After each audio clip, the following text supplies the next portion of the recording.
Cup Series has short track racing at Martinsville Speedway this weekend. A grandfather clock will be given to the winners, as is the tradition at Martinsville, one of the grandfather tracks of NASCAR. But a clock isn't the only thing on the line. There's also the prize money and the win itself. With a new winner in every race so far this season, we are set for another great show on Sunday as 5 drivers try to repeat, while the others try to visit victory lane for the first time in 2014. The latest news, schedule, standings, and more are coming up on NASCAR in 5. NASCAR in 5 starts right now.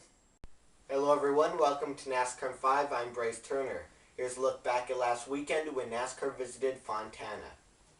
In the Sprint Cup Series, Kyle Busch won the Auto Club 400. Kyle Larson, Kurt Busch, Matt Kenseth, and Tony Stewart rounded out the top 5. Meanwhile, Carl Edwards has taken the lead in the standings by 1 point over Dale Earnhardt Jr. Jeff Gordon, Brad Keselowski, and Matt Kenseth are lurking close behind. For more post-race coverage from the Cup Series in Fontana, visit carnuts.ca and click on Closed Wheel Racing.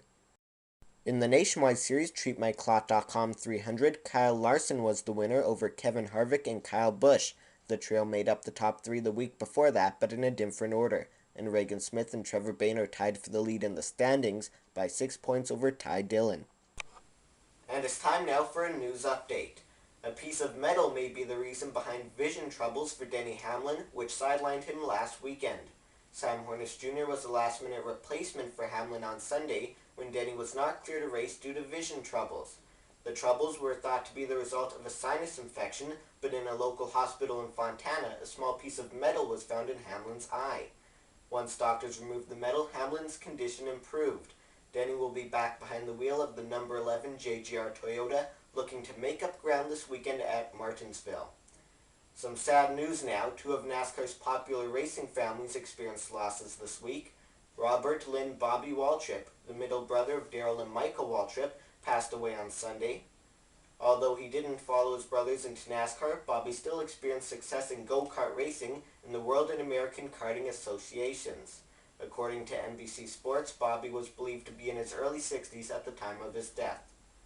And Linda Gale Owens Petty passed away on Tuesday at age 72 after a long battle with cancer.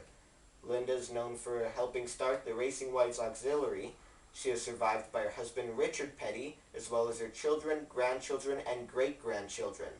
Richard Petty Motorsports handed out commemorative decals to teams who may place the decals on their cars if they choose. NASCAR 5 would like to send its condolences to the Waltrip and Petty families. And in other news, a new Air Titan is ready for use with another wet weekend ahead. Air Titan 2.0 features smaller units that will be driven around the track by Toyota Tundras in comparison to the larger bulky support vehicles required for its predecessor. The new Air Titan is more than 3 times the blade capacity of Air Titan 1.0, delivers 2.6 times more air volume at a speed of 568 miles an hour, and raises the air temperature by 70 degrees. The hope is that Air Titan 2.0 will reduce track drying time by 80%. The new system will consume nearly 80% less fuel and emit 80% less carbon dioxides. The forecast is calling for a 100% chance of rain on Saturday and a 20% chance of rain on Sunday. This is according to the National Weather Service as reported at jski.com. Rain has also been a threat throughout the day today. And a couple of other quick headlines. Matt Kenseth and his wife Katie welcomed their 3rd daughter, Clara May Kenseth, to the world on Tuesday evening. And Rick Hendrick's first win came nearly 30 years ago this week with Jeff Bodine. The win came at Martinsville in a spring race, with the date being April 29, 1984. A reminder that the next edition of NASCAR 5 will be posted next Friday, April 4th. But first, to wrap things up, here's a look at this weekend's schedule. The Nationwide Series will take a break this weekend while the Camping World Truck Series is back after over a month off the track. The Kroger 200 from Martinsville Speedway will take place tomorrow at about 2:30 p.m. Eastern Time, with TV coverage airing on Fox Sports 1 and Speed Channel. Radio coverage will be broadcast on the Motor Racing Network and SiriusXM. Meanwhile, qualifying will take place at 11 a.m. Eastern Time tomorrow, with coverage airing on Fox Sports 1. Then on Sunday, the Sprint Cup Series takes to the track with the STP 500. The race starts at about 1 p.m. Eastern Time and will air on Fox, TSN2, MRN, and SiriusXM.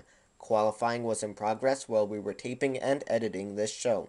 Thanks for watching this week's edition of NASCAR 5. I'm Bryce Turner. Enjoy the races.